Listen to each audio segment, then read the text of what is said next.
Hi, my name is Andy Mallet. I'm the creator of Glimmer DSL for web, the front-end framework for Ruby on Rails.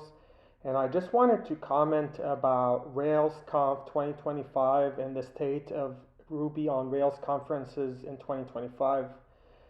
Um, so right now, we all write Ruby code in the back end in Rails applications, but even though developers are making the choice of using Ruby on Rails instead of Node.js, a lot of developers still use JavaScript in the front end. But obviously, if developers are picking Ruby in the back end, then they definitely believe that Ruby is better. Otherwise, they would have picked JavaScript in the back end too and went with something like Node.js and Express or some other frameworks. So um, obviously, there's a disconnect. And for a while, I thought it was just an issue of like not having the right technology for it. But early this year, I won an award at an international engineering competition. It was a tech competition based in Japan, and one of the judges on the competition was Mats, the creator of Ruby. It was not an easy competition to participate in at all. But I built an open source project that enables writing the front end of Rails and Ruby as well, meaning it provides people the best technology for the front end now, not just the back end. But I noticed there's developers, apparently, some developers aren't sold automatically on it, uh, even without looking into it. They're just rejecting it, some people. And I noticed there were a few reasons for this. One of them is discrimination. So some of them, they see me, they're like, this is not the kind of guy I want to use a library by. It's just 100% discrimination. It took a while for me to figure that out, but I'm pretty sure that's what it is because when I confront them about it or try to discuss it, they try to just ignore me and just they don't want to talk at all. They don't want to show that they love me as a person, as a colleague, as a coworker, not coworker, as another Rubyist, as another developer in the community. They don't want to show that okay, we appreciate your effort, um, and like at least look into it or see if there's a reason why you don't want to use it or try to help me or be like okay maybe it's missing this, I'll help you build those features for it if you want, or if you add those features we'd be willing to use it. There's not even excitement about the idea of using Ruby, the language they picked for the back end in the front end. So I'm beginning to discover one reason is discrimination. uh, but this reason, discrimination, is also tied to something else. A lot of devs are using Rails not because they believe in Ruby, not because they understand or appreciate Ruby. Turns out it is related to this discrimination thing. They like DHH or they like who built Rails. They're using it for the person, not for the technology, not because they understand it. They don't know anything. Like they don't really get Ruby. They just repeat blindly, mindlessly whatever DHH says, and because they like the person. To them, it's not about. They don't get it. They don't really get the technology. They're kind of like pack, kind of like sheep. That's why they also like Dan Abramov. So they just use React on the front end without thinking mindlessly again. They don't know what they like. They don't contrast pros and cons. They don't analyze it. They don't wonder about why are they using that in the front end but using Ruby in the back end. They're contradictory technologies, by the way, extremely contradictory. The React code is very bad. It makes it multiple languages in the same file, which degrades productivity. It adds friction. It adds mental friction. It adds maintainability friction. It makes teamwork worse. Um, and like yeah, a lot of the work that happens in React also degrades back to 70s style programming with functional programming for things that don't need it, like things that could be solved very well with basic OOP, which is the more advanced way of doing things, because that's the way we think about the world. The world is a world of objects, but they force you to convert everything into functions. So then there's a translation layer as well, and then they force you to do things like hooks and effects. So I noticed there are developers that are just apparently about half the Ruby community, by my estimation, a little more actually. I would say more than half are devs that are not real devs. They're not real engineers. So a real engineer would be curious at least to learn about what you could do in Ruby in the front end. They would be willing to check it out just out of curiosity, just out of being a real software engineer, like a person who's really interested in solving problems in the best way possible for customers. But apparently, some of them are not that way at all. They're basically, I would say, monkey see, monkey do devs, meaning they're kind of like code monkeys. Like they just copy what DHH says on the back end. They copy what Dan Abramov or whoever else says on the front end with React, and they blindly just want to use these two technologies for reasons that are completely not technology related. They're more about, they discriminate. So they don't see the people as equal in the world, and that merit is only based on, like how good you are in software engineering.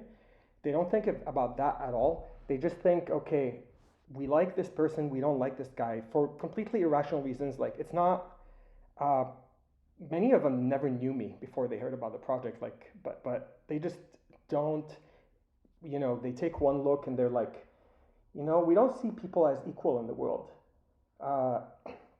We will take ideas from, engineers or developers that work at Facebook because we think they're important and we think this guy is not important. Even if the world is actually a meritocracy, a person could have merit in any environment. In fact, I noticed that people at smaller companies have more merit because smaller companies are more agile, they're more lightweight, they don't waste resources because of greed. A lot of big companies grow too much because of greed, and then they end up not being agile anymore, and they end up developing technologies that are over-engineered like React, or like, with premature optimization that's unnecessary. I mean, I personally never had issues with performance in any front-end work I've done in my 21-year career, but they claim, oh, React is fast, but who cares? Like honestly, in my job, when we converted a component from React to Glimmer using Glimmer DSL for web and front-end Ruby, the component ran 33% faster because it turns out devs who write React code write code that is so bad, so convoluted, so complicated that they end up causing performance issues that accumulate on top of React. So even if React is fast, the components end up being slow, let alone unmaintainable, like very cryptic and expensive to maintain. So I mean, we're literally in my job now that we're adopting Glimmer DSL for web, cutting down. I can feel it. I can build components in half the time or less with front end Ruby than React components using Glimmer, like Glimmer components. But so meaning we can write. So we write half the code. We finish it in half the time or less. So that's like basically any company that uses Glimmer DSL for web will be able to do 12 months of front-end work in 6 months only. So if somebody's saying no to that, do you think they're an intelligent person? I mean, without lying, I'm pretty sure you don't if you are an intelligent person yourself. Now, of course, if somebody's not an intelligent person, unintelligent people will have the Dunner-Kruger effect. They don't know what they don't know, so they might not know, like they will side with other unintelligent people just by the mere definition of being unintelligent. But obviously, if somebody's rejecting 12 months of, finishing 12 months of work in 6 months, they're not an intelligent person. So non-intelligent means not competent. It means they're not the best person to do the job for a client. It means if they are selling clients on that, they're kind of cheating those clients. They're basically robbing clients. So I would say more than half the Ruby community today is robbing and cheating clients by using React in the front end. So this is one of the biggest problems in the Ruby on Rails community today in 2025. And it's been going on for a number of years now. And I mean, I built Glimmer DSL for web because I saw the waste of productivity at my job for 3 years using React. I know that we were not even near our max potential in productivity. So I did something about it. So the weird thing is I submit my talk to RailsConf 2025. I just won an award, the Fukuoka Prefecture Future ID Initiative 2025 award by Mats. It was a very difficult competition. It was not just Ruby projects, by the way, and it was not even just software. That was a general technology competition. So me going against things that are not even in Ruby, that are like general technology, and still winning an award is, I mean, I'm very happy about it. It's like very impressive, honestly. It's very amazing. I mean, I'm impressed with the effort that I put into this open source project. Uh, that said, I did work very hard on it for like a whole year last year and part of this year. I mean, mostly last year. This year I'm working a bit less on it, but last year I worked a lot every weekend, and sometimes just off hours during the week on it. And yet there's this apathy in the Ruby community. They don't sympathize with how hard I've worked. At least, I mean, if I see someone who's built a project like this, I would at least respect their effort. I'd be like, let alone if it's Ruby, I'd be like going goo goo gaga over it. I'd be like, this is amazing. Like, this is awesome. We can write Ruby in the front end now. That's like incredible. And not only that, like I've realized while building Glimmer that Ruby is even more suitable than JavaScript for the front end because it supports DSLs. So it enables us to be able to mix structure, logic, and style in the same language without switching languages. Because Ruby is so flexible. I mean, I'm not suggesting mixing them all in the same place, but what I'm saying is the language supports being able to write any of them in the same language. So that removes a lot of the friction that forces devs to open a tag and close it, open it and close it. That, like HTML is a terrible language because it's not dry. You always have to repeat elements. I've been doing that for decades, and I always hated the fact that I have to say open div and then close div. In Ruby, you don't have to do that. You just say div, you open a block, you close it with a curly brace, that's it. It's a lot more readable, it's a lot more lightweight. There's no extra characters. Like in ERB, there's a lot of like you open a scriptlet and you close it. But you don't have to deal with that in Ruby DSLs. Like that's the awesomeness of Ruby. So again, like it's very weird. I submitted docs to RailsConf, and not only did I tell them that, or other Ruby conferences this year, not only did I tell them that I already solved the front end problem completely in front end Ruby. So, because Glimmer DSL for web runs on top of Opal Ruby, which is a Ruby JavaScript transpiler. In the future, I'm considering making it support WASM as well. But the thing is, it is 100% proven already by my work with it today that it's double as productive as React or any other JavaScript framework, whether it's Svelte, Vue.js, Angular, Ember, anything. I actually went to todomvc.com and tested them all. I looked into the code of all the JavaScript libraries. None of them have code as nice as Glimmer DSL for web. It's not even close, in fact, the competition. Yeah, like at my job, yeah, we can write half, like if we take a React component and rewrite it in Glimmer, half the code in general, but the component itself is about 1/10 of the code because now I can clearly separate data responsibilities from the view and put them in models, just pure Ruby models. I could do pure Ruby modeling with object-oriented programming in the front end now with no problem, which most devs don't do in React. They just use hooks and effects and mix them into the view components, which ends up causing a maintainability nightmare. So, so imagine telling people you have a way now to finish 12 months of work a year, front-end work a year in 6 months. If you need the sophistication of front-end libraries in JavaScript. Now, if you don't need them, you can use Hotwire. I'm okay with using Hotwire for simpler business apps. But when you start having stimulus controllers that are super complicated, or you basically just need a lot of front-end local interactions that aren't driven by the back end. That's when you need something like Angular or React, etc. in JavaScript. But then that problem is solved now. You don't have to use JavaScript for that anymore. You can use Glimmer. So when you tell people you could do that, work of 12 months and 6 months, this project won an award. It didn't win an award by anybody. It won an award by the creator of the Ruby programming language. And then people are saying no. Are those people intelligent? Obviously not. I mean, that's more than half the community not right now.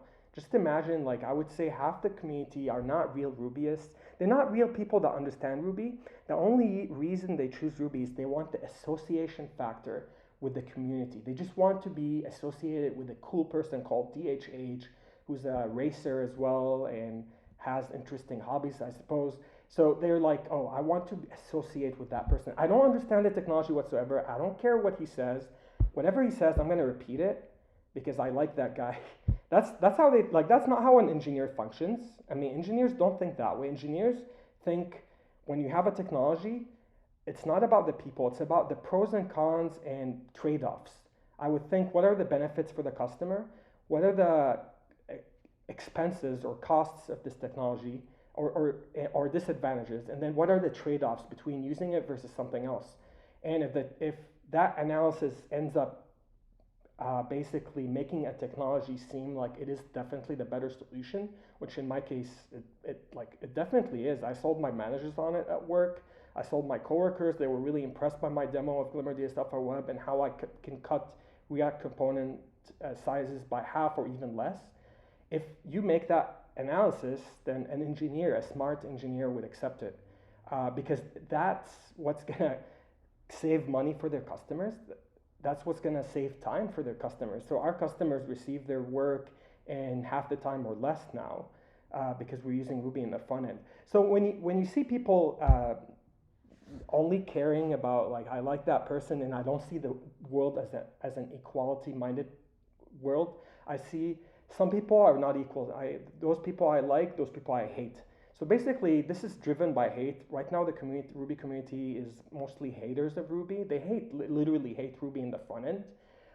They're not, like, it's become so embarrassing that I've been able to expose it so publicly now that, like, and people aren't ashamed of admitting that they hate Ruby, basically, in the front end.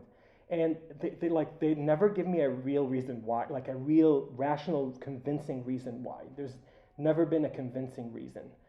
Some people will try to misapply principles, like they will try to misapply the principle of use the right tool for the job, except this is like, like people have used, let's just say, a screwdriver to drill holes in walls.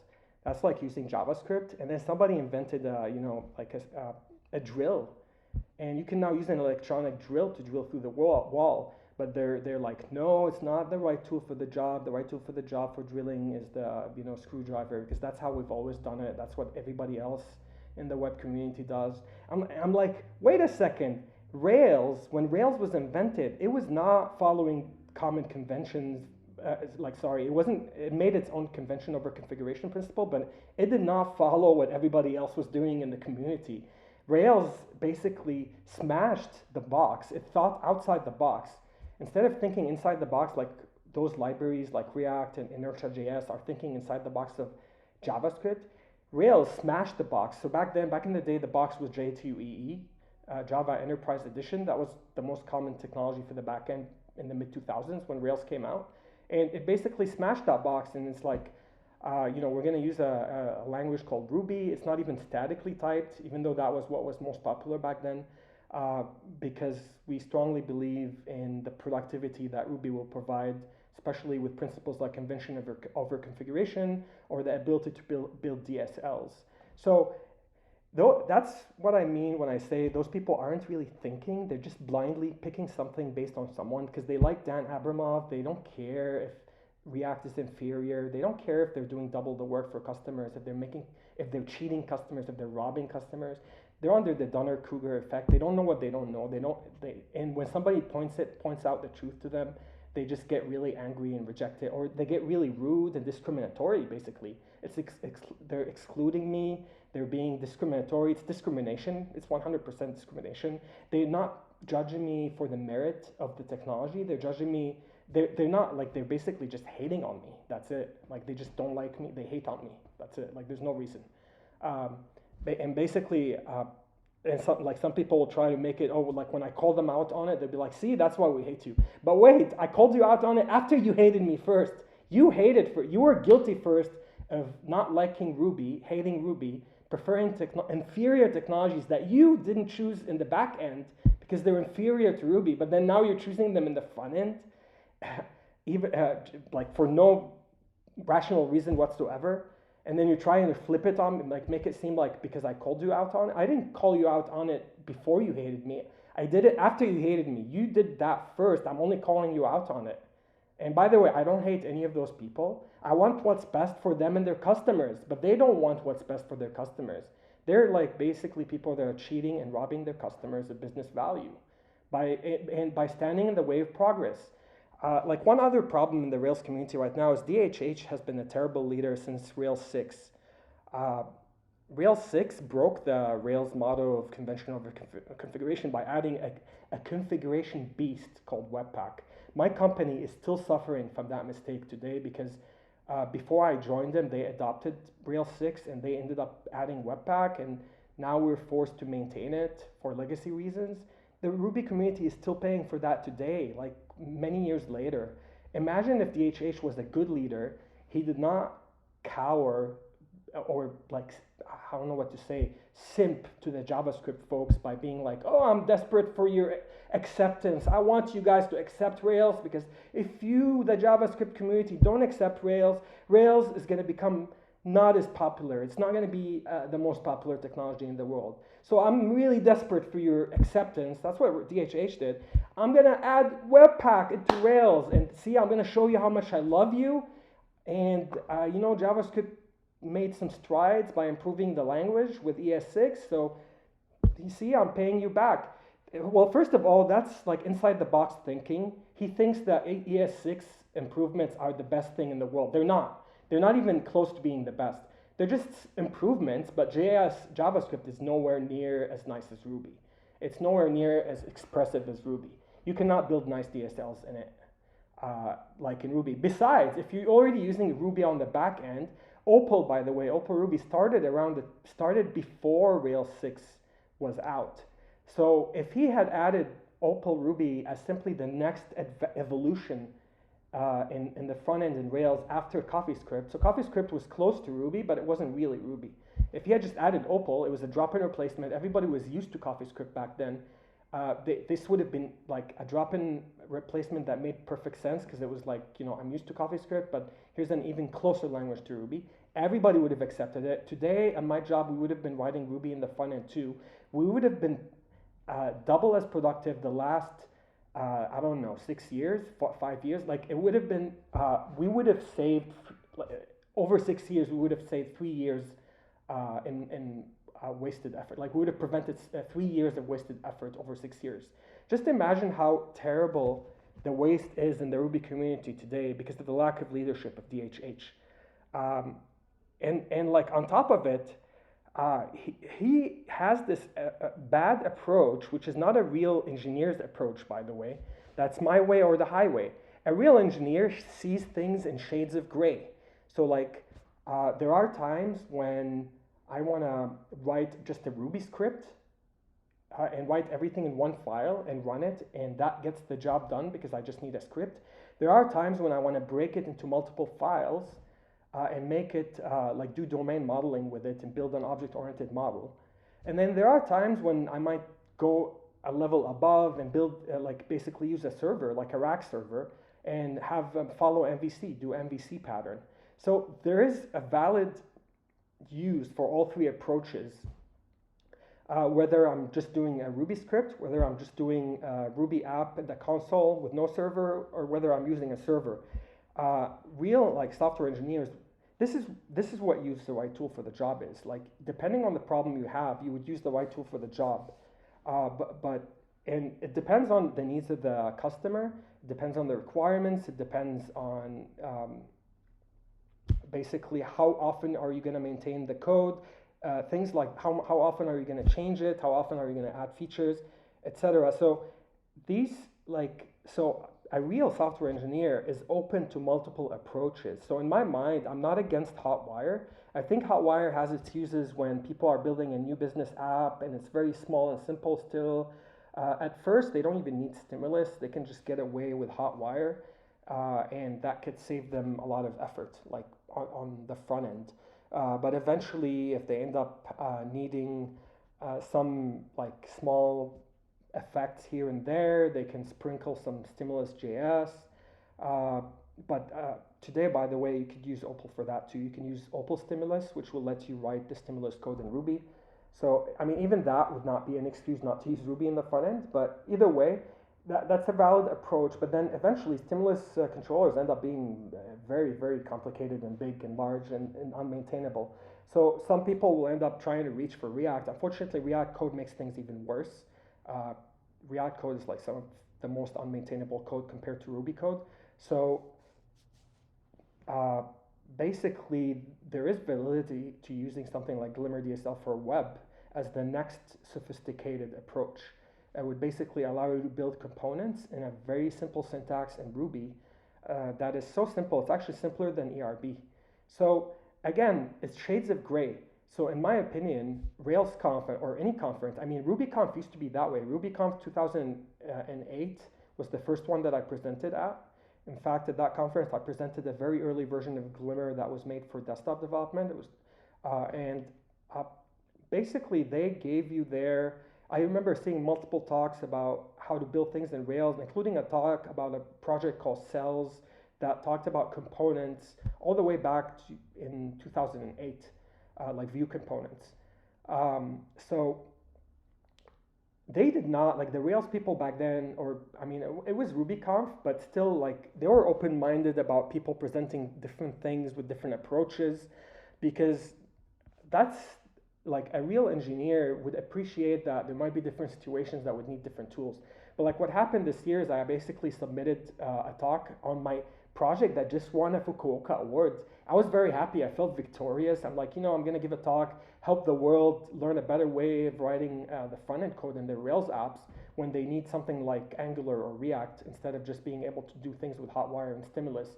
So I thought this talk would be welcomed by every single conference. I have zero competition. Nobody is building any other open source projects for front-end development in Rails right now that I know of who's maintaining their projects. There were a few projects about this like a decade ago maybe, but they're not maintained anymore. So honestly, it's a slam dunk. Like, I've been accepted to talk at RubyConf 3 years in a row. The last year, 2024, 2023, and 2022.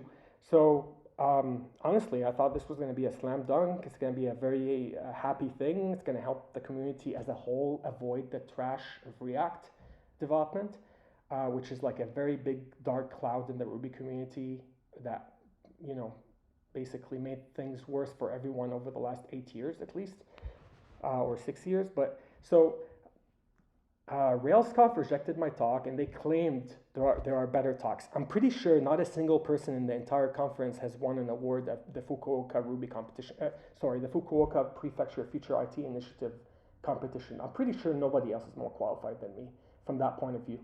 Also, I'm pretty sure nobody built their own front-end open source project in Ruby from anybody who applied at that to present at that conference.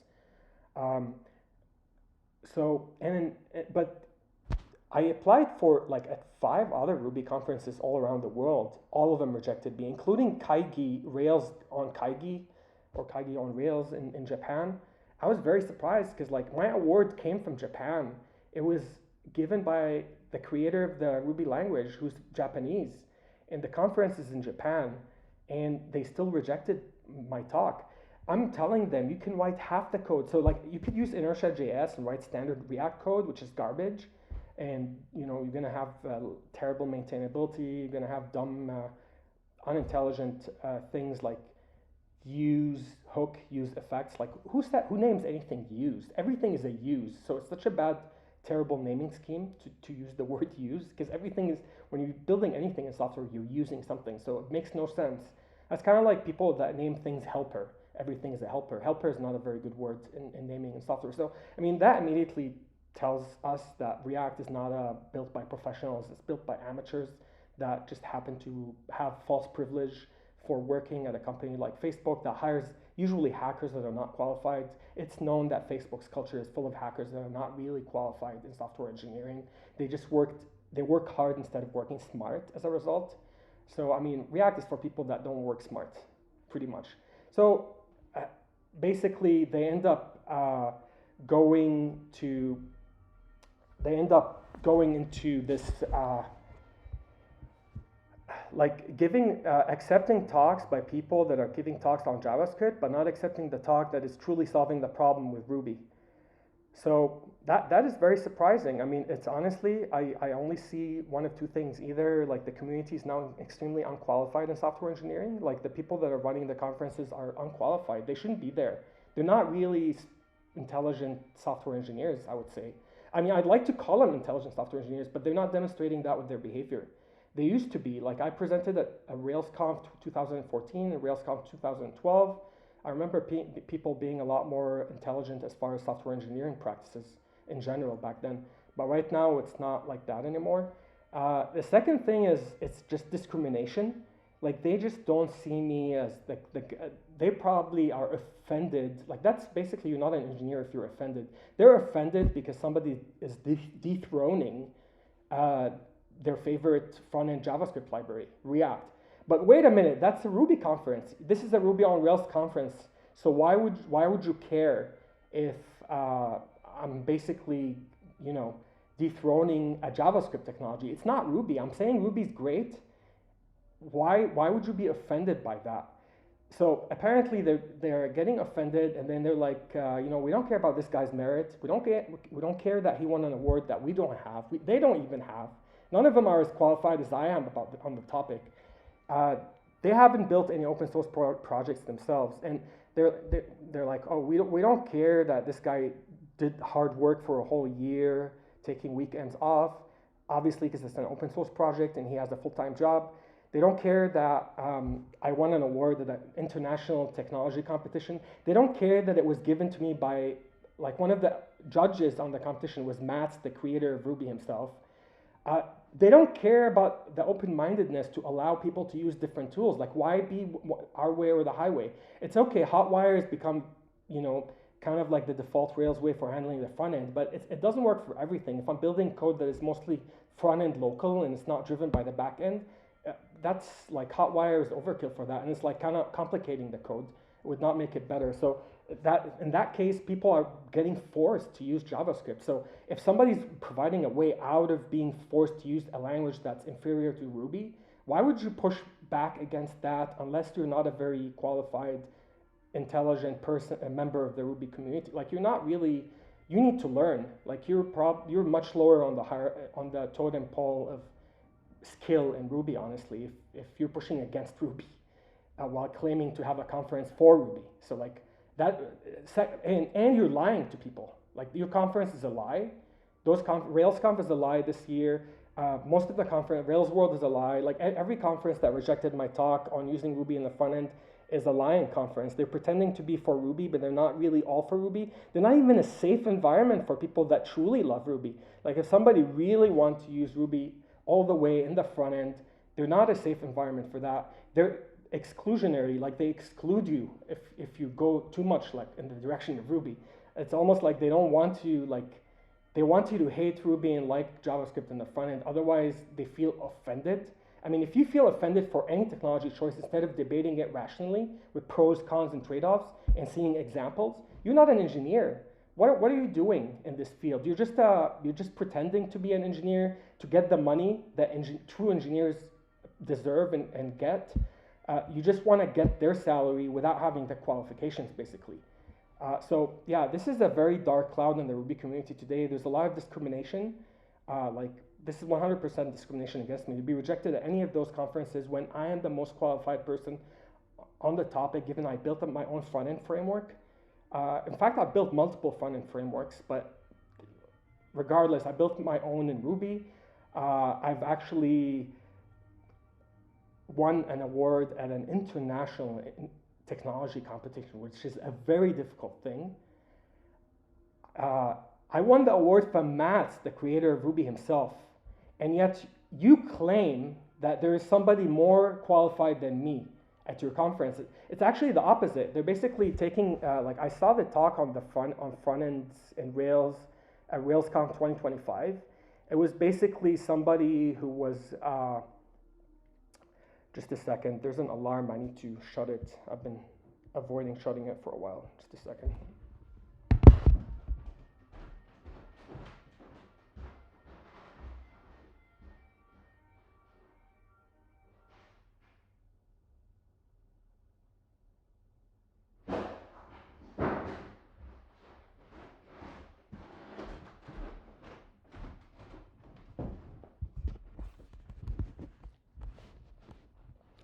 Yeah, I mean, I saw the front end talk at RailsConf 2025, and basically the guy was claiming that he was going to talk about the evolution of front ends in Ruby on Rails.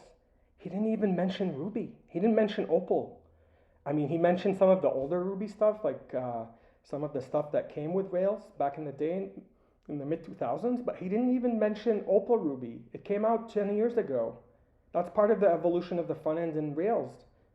Um, Opal Ruby is a big deal. Like some very smart software engineers were able to write a compiler that compiles Ruby, or like a transpiler that transpiles Ruby into JavaScript code, so that you can write Ruby in the front end and it becomes JavaScript, and people that hit your website would not be the wiser about that. It would just be a normal awesome website written with some JavaScript interactivity.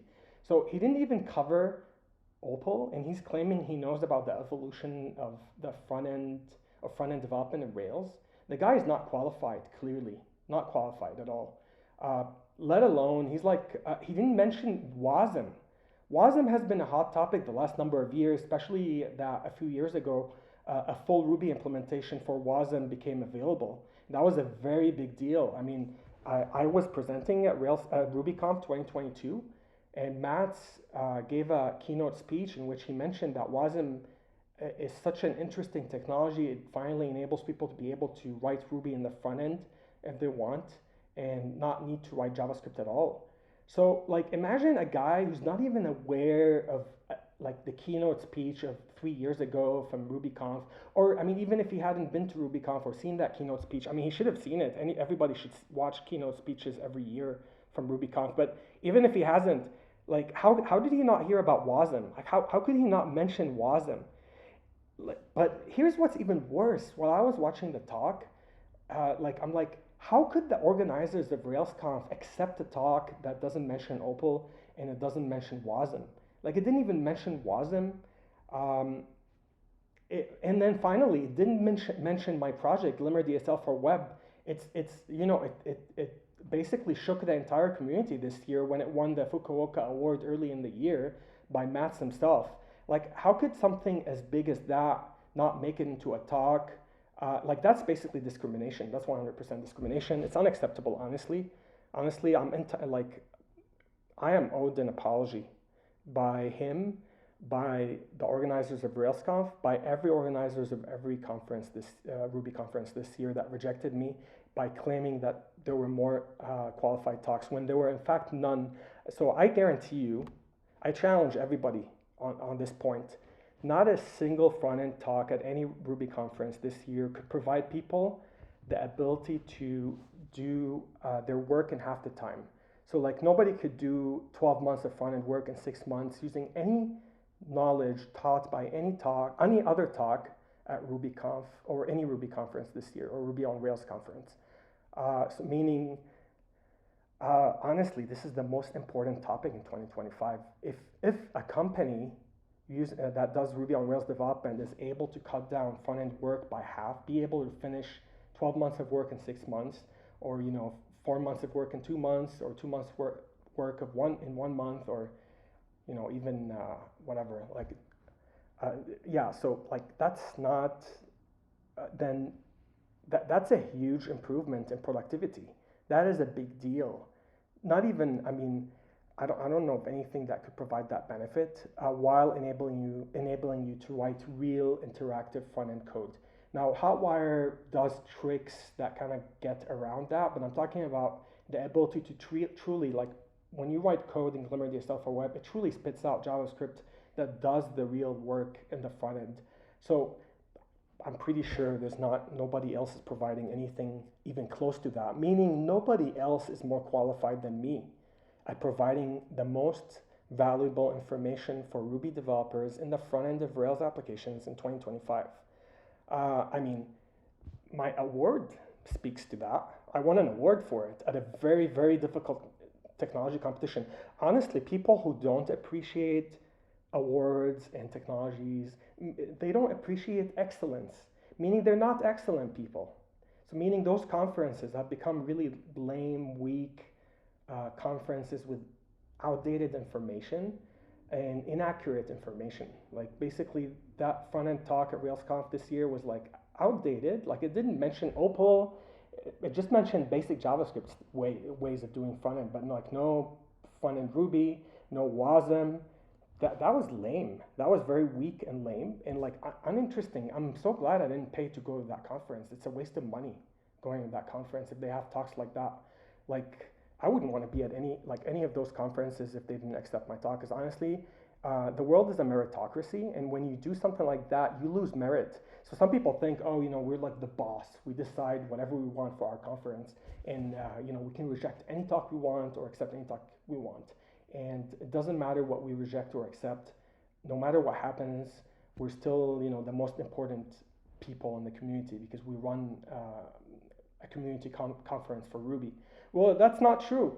If you accept dumb talks or uninteresting talks or talks that make people waste their customers' time by doing 6 months of Ruby work in 12 months using JavaScript, then you're actually cheating and robbing thousands of customers all around the world with your actions, meaning you lose merit. And as soon as so the world is kind of like every move matters in life, including not making a move. Not making a move just counts as much as making a move. So like if somebody ignores my project and doesn't check it, that's just as bad as them checking it and rejecting it for the wrong reasons. Like if you don't make it, this is kind of like playing chess, like timed chess. Like you have to make a move, or if you wait too long and the timer goes off, you lose, So this is the same way, like you basically lose merit by every action you take every day. Honestly, every waking moment of your day, every time, like with every breath you take, every action counts. So if you end up discriminating against a person for the wrong reasons, even though they're providing something that honestly, like it got approved by Mats, the creator of Ruby, not just him and other judges at the Fukuoka competition. It won an award. It's actually being used in my job. So like, I'm not lying. It is really like useful. If it didn't have the benefits it had, I wouldn't be, talking about it at all, honestly.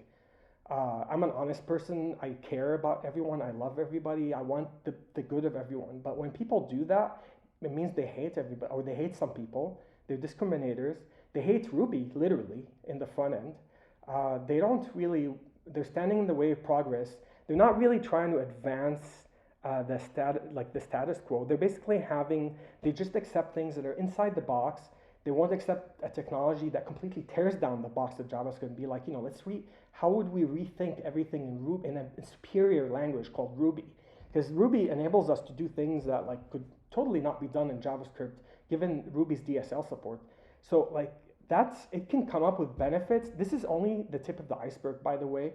Glimmer DSL for Web today solved the front-end problem. I'm 100% confident and sure that anything I could do in React, I could do it much better in Glimmer DSL for Web.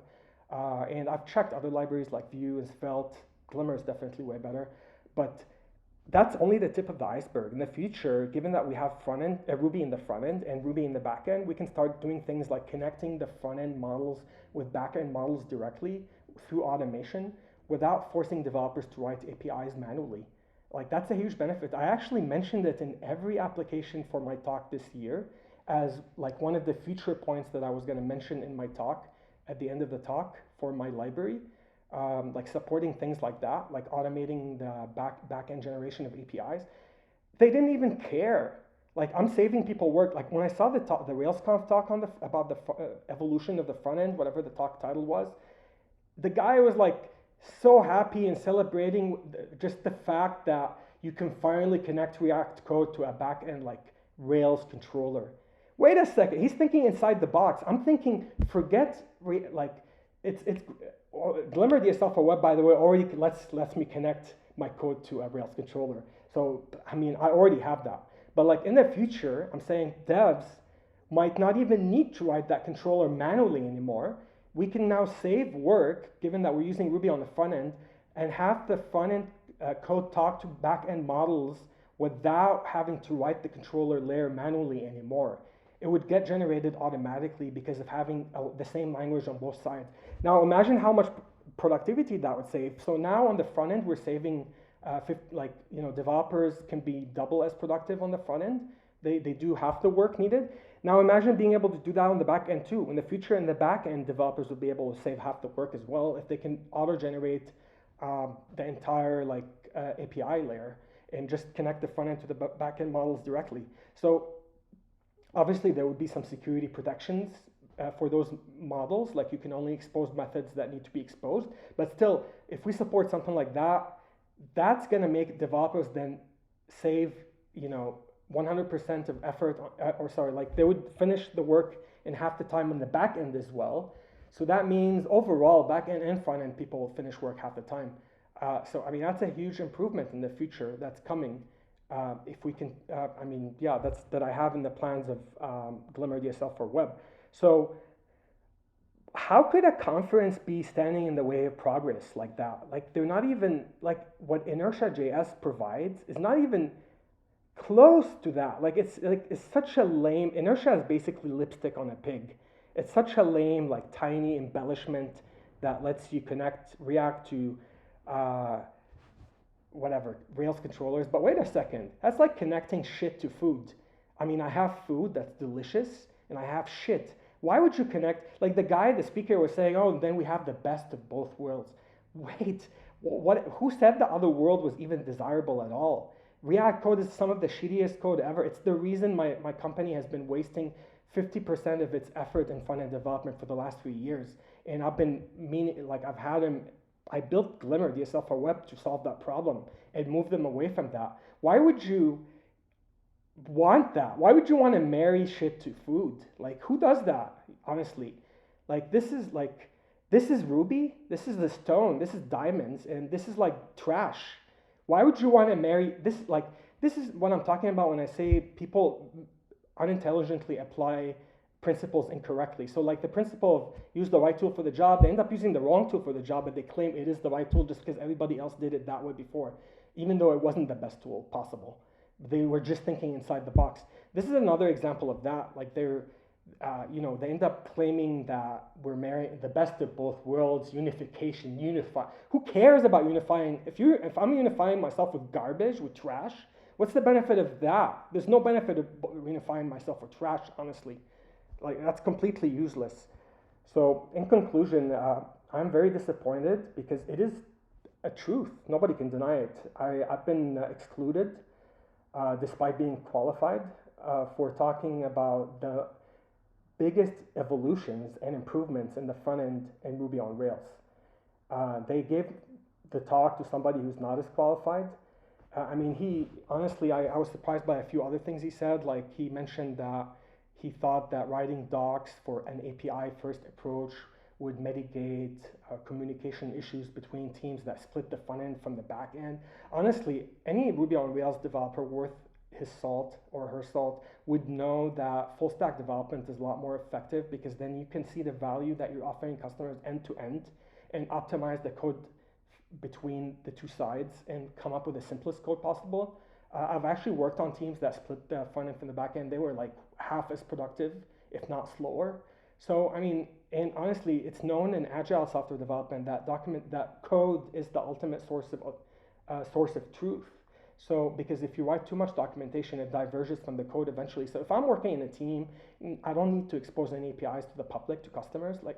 There is no need for over documentation. It actually wastes more productivity. And this guy was suggesting that could mitigate communication issues. It's funny, those issues happen because somebody thought about wanting to force React into a Ruby on Rails stack that's productive.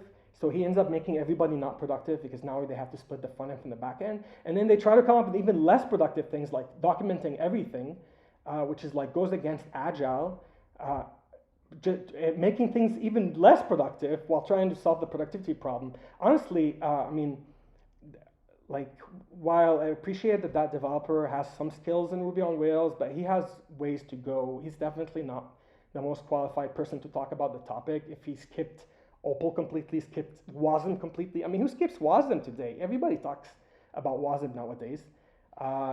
People have built Clojure script, which lets you write Clojure in the front end also. That's kind of like Opal. People have built languages like Elm. There are a lot of languages that let you write code in the front end, not in JavaScript. So why is the Ruby community behind on this? Well, it's mostly because of discrimination.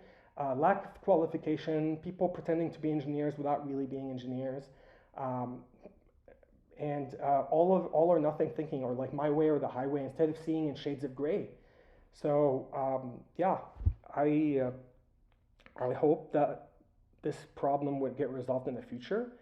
I mean, ideally, honestly, every conference organizer that rejected me would apologize to me and would offer me a slot next year with no questions asked.